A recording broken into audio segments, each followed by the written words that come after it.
Olá a todos que agora me ouvem, seja você quem for e onde estiver. Eu, antes de falar do assunto propriamente do vídeo, eu quero dizer que o ritmo de vídeos do canal vai diminuir, porque um vídeo por dia não tinha como, não dava pro vídeo, os vídeos estavam, né, a qualidade dos vídeos ia sofrer muito. Se eu tivesse que fazer num ritmo muito acelerado, não tinha como. E esse vídeo que eu vou fazer agora ainda não vai ser tão elaborado. Eu quero elaborar mais o roteiro dos vídeos. Roteiro não, porque eu não sigo roteiro, mas né, pesquisar mais, me aprofundar mais no assunto dos vídeos antes de fazê-los. E para isso, não dá para fazer um vídeo por dia. Mas de vez em quando eu vou fazer uns vídeos assim de cabeça, porque o canal precisa que eu lance alguma coisa, senão o canal some. Tem que lançar vídeos com frequência, é o algoritmo do YouTube. Ultimamente rolou aqui, pelo menos na internet brasileira, uma, uma notícia falsa sobre uma cidade perdida na Amazônia, que seria maior que a cidade de São Paulo, né? E para vocês terem uma ideia, São Paulo tem 12 milhões de habitantes, é uma cidade enorme. E que seria uma cidade que teria sido habitada há 450 milhões de anos atrás, por uma civilização muito mais avançada do que a nossa. E é mais que óbvio que isso é uma história inventada por um sujeito que já era conhecido por inventar histórias falsas e teorias da conspiração, mas que viralizou, né? Vai entender o porquê, né? Pelo menos demonstra que as pessoas têm interesse pela Amazônia, mas a história é muito absurda. 450 milhões de anos atrás, né, não é que nem não existiam os dinossauros. Os dinossauros só iam existir dali a 220 milhões de anos. Ou seja, é uma época em que mal existiam florestas, em que não existia nem floresta tropical, porque o tipo de vegetação típico de uma floresta tropical não tinha evoluído ainda, era outro tipo de vegetação, outro tipo de plantas, né? Mas isso teve um lado bom, né? Que é despertar o interesse das pessoas a respeito de um assunto que eu acho que todo brasileiro, e isso me inclui, deveria conhecer mais, que são as civilizações amazônicas. E eu falei sim, civilização, né, do latim civitas, né, uma sociedade que vive em cidades, porque existem evidências recolhidas por arqueólogos nos últimos 20 anos, pelo menos, da existência de um complexo de gigantescas, de enormes aldeias que podem ser, de certa forma, consideradas uma cidade, com uma baixa densidade populacional, mas é um tipo de cidade, um tipo de ocupação do espaço que pode ser considerada urbana. No Parque Nacional do Xingu, né, Xingu é um rio bem grande, é um dos afluentes do Rio Amazonas. Bem grande, eu quero dizer bem caudaloso, né? E bem comprido, e bem longo também. É um dos afluentes do Rio Amazonas. Ele corre pelo centro do país, bem no coração da floresta amazônica, né? Bem longe do litoral, bem no centro mesmo da floresta. E na porção sul do rio Xingu tem uma reserva ambiental e indígena, né? Uma área de mata protegida, a amazônica, onde ainda existem tribos, né, onde ainda vivem tribos, elas são protegidas pelo Estado, e diversos povos, inclusive com línguas muito diferentes, vivem nessa região. Atualmente, as aldeias têm aí, no máximo, 500 pessoas. No entanto, os indícios, os vestígios indicam que até mais ou menos uns 400 anos atrás, havia lá um grande complexo que se estendia por dezenas de quilômetros e que integrava dezenas de assentamentos que tinham milhares de habitantes cada um. O maior deles tinha cerca de 5.000 habitantes e ele era o central. E você tinha outros assentamentos menores ao redor que tinham ali aproximadamente 2.000 habitantes cada um. E aí, se distanciando mais desse assentamento central, você ia ter ali assentamentos bem menores, semelhantes aos de hoje, com mais algumas centenas de habitantes apenas, que seria uma espécie de zona rural. Todos esses assentamentos não ficavam a mais do que alguns quilômetros uns dos outros, e eles eram interconectados por estradas. E a gente não está falando de picadas no meio da mata, não. A gente está falando de estradas com até 40 metros de largura, sem árvores, com um chão liso, de terra batida, estradas mesmo, de verdade, que conectavam os assentamentos, indo do maior, do central, para os menores que ficavam ao redor, e eles iam ficando cada vez menores conforme se distanciavam do centro, indicando uma hierarquia política, né? Provavelmente o assentamento maior era o centro, e aí você tinha ao redor uma espécie de subúrbio. E aparentemente também havia uma divisão de função entre esses diferentes assentamentos. O central provavelmente tinha uma função política e ritualística. Talvez também tivesse função comercial, né? Já que certamente havia comércio através das águas do rio Xingu. E esse assentamento principal ficava perto do rio. Inclusive, a imagem que vocês estão vendo no vídeo é uma reconstituição de como esse assentamento central provavelmente se parecia. Havia comércio através do rio, então isso era mais uma função para esse assentamento de centro comercial. Enquanto que os assentamentos que orbitavam esse principal tinham a função produtiva. Eles basicamente produziam comida, principalmente milho e mandioca, que eram cultivados, que eram plantados. O nome desse assentamento ninguém sabe qual era o nome que eles davam para o assentamento, mas o nome que os arqueólogos hoje dão para o assentamento é Curricugo. K-U-H-I, K-U novamente, G-U. Era um povo agrícola e sedentário.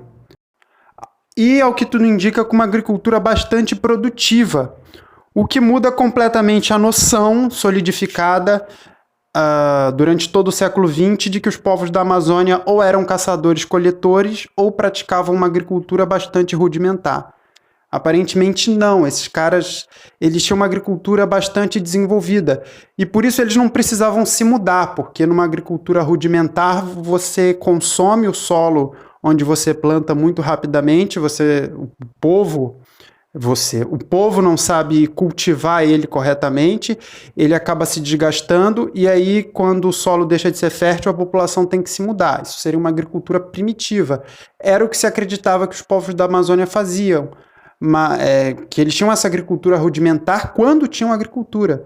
No entanto, esse complexo arqueológico indica exatamente o contrário, de que eles tinham uma agricultura desenvolvida o suficiente para se manterem fixos e formarem grandes agrupamentos humanos. Para além disso, eles manejavam a floresta. Eles tinham florestas que eles basicamente estimulavam o crescimento e o desenvolvimento das plantas que eram favoráveis a eles. Então, eles não iam lá e aravam a terra e preparavam a terra, mas eles, por exemplo, espalhavam mais as sementes das plantas que favoreciam a eles, como, por exemplo, árvores frutíferas. E o padrão de dispersão das sementes indica que era uma coisa feita de forma intencional. Eles realmente tinham o objetivo de dar a cara, dar para a floresta uma forma que fosse mais vantajosa a eles, uma espécie de estágio intermediário entre a agricultura e o ato de colher, né? O ato mais primitivo, que seria simplesmente de colher. É uma coisa que fica ali mais ou menos no meio termo e que causa bem menos impacto ambiental. E repetindo, caso tenha ficado ambíguo, eles tanto praticavam agricultura full, né, verdadeira, com preparação do solo, não, cavavam o solo, colocavam as sementes, cuidavam das plantas, essa agricultura 100%, quanto também praticavam essa outra forma de manejo da selva. Eles tinham as duas práticas em territórios, em áreas diferentes. Para além disso, eles também criavam represas artificiais. Eles cavavam grandes espaços na terra próximo aos rios. Na cheia, o rio inundava aquilo ali e se enchia de peixes. Aí depois, quando o rio baixava, muitos peixes ficavam presos ali dentro. E aí eles ficavam criando os peixes ali e consumindo eles, né? Faziam ali uma espécie de represa. Assim, eles tinham muito mais facilidade para obter a proteína do peixe, que provavelmente era o principal tipo de proteína que eles consumiam. E eles também produziam cerâmicas muito refinadas, com pinturas, inclusive com a forma de animais, né? Animais moldados na cerâmica. Então você tinha ali o jarro de cerâmica, aí você tinha animaizinhos que funcionavam como pés, né? Como sustentação para o recipiente. Infelizmente eu não vou colocar as imagens nesse vídeo, porque o programa de edição que eu uso torna bastante complicado sincronizar as imagens com o que eu estou falando. Às vezes a ordem delas fica fora do que eu queria, eu resolvi parar de colocar várias imagens e deixar um fundo só. Quando eu tiver um programa de edição melhor, eu vou fazer uma edição que combine com o que eu estou falando. Então, infelizmente, eu não vou poder colocar. Mas vale a pena procurar. É só você colocar o nome do complexo arqueológico, que eu acabei de citar, e cerâmica. E deve vir alguma imagem na internet. Eram cerâmicas muito bonitas e que, inclusive, lembram um pouco o que era feito na Grécia, ali na Grécia arcaica, 3.000 anos atrás. Dá para ter certeza que todos os povos da Amazônia viviam dessa forma, que é muito diferente do que se pensava, né? Não se tratavam de pequenos assentamentos espalhados, era uma coisa em escala muito maior e com uma organização política muito mais desenvolvida. Não dá para ter certeza que todos os povos da Amazônia viviam assim, mas é perfeitamente possível que hajam outros complexos como esse escondidos na Amazônia, né, que ainda não foram encontrados. E provavelmente havia comércio, talvez até ligações políticas entre esses diferentes complexos. Isso não é uma possibilidade nem um pouco absurda, né? Esses povos tinham rotas de comércio tão extensas que artefatos produzidos no Xingu, né, porque dá para saber que foram produzidos no Xingu pelo estilo, pelo material do qual eles são feitos, pelo design, foram encontrados no Caribe. As rotas comerciais faziam com que esses objetos chegassem até o Mar do Caribe. Isso séculos antes da chegada dos europeus. Mas isso tudo levanta uma questão. Por que esses povos desapareceram? Quando os primeiros colonizadores chegaram na região do Xingu e quando os colonizadores europeus começaram a adentrar na Amazônia, eles não encontraram nada disso. O que eles encontraram eram populações em escala bem menor. Não haviam complexos dessa magnitude em nenhum dos relatos dos primeiros colonizadores. Então, o que houve com eles? Provavelmente eles foram dizimados pelas doenças que chegaram aqui, vindas da Europa, muito antes dos primeiros europeus de fato chegarem. Essas doenças chegaram primeiro no litoral e, através das rotas de comércio, os indígenas do litoral acabaram levando essas doenças para o interior da Amazônia, matando povos décadas ou até séculos antes deles verem um europeu na frente deles pela primeira vez. A doença não exterminou essas populações completamente, mas provavelmente fez o número de pessoas diminuir drasticamente e levou provavelmente a uma desestruturação política, porque você já pensou o caos que é numa comunidade se 2/3 da população morre em pouco tempo. A estrutura de poder vai se desfazer. E o que provavelmente também levou a guerras internas entre eles. E quando os primeiros europeus chegaram, o que eles encontraram foi uma sombra do que essa sociedade havia sido na sua plena forma.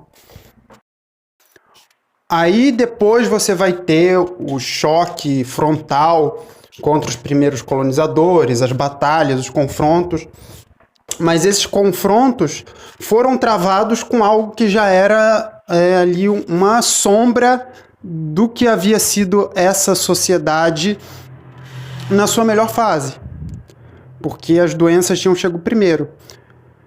E isso é algo muito curioso. Os nativos eles tinham uma imunidade baixíssima às doenças que vieram do velho continente, enquanto que as doenças do continente americano não causaram tanto impacto nos europeus. O porquê isso aconteceu é porque essas populações eram tão sensíveis às doenças vindas do outro lado do Atlântico e o contrário não acontecia. É um tema bastante complexo e que daria um vídeo por si só. Então, por hoje foi só, eu fico por aqui. Eu acho que esse vídeo ficou com bastante informação e eu voltarei com os vídeos e com mais conteúdo. Por favor, dê um like no meu vídeo e se não for inscrito, inscreva-se no canal, porque isso ajuda o canal a crescer, o que por sua vez vai me ajudar a melhorar cada vez mais a qualidade dos vídeos.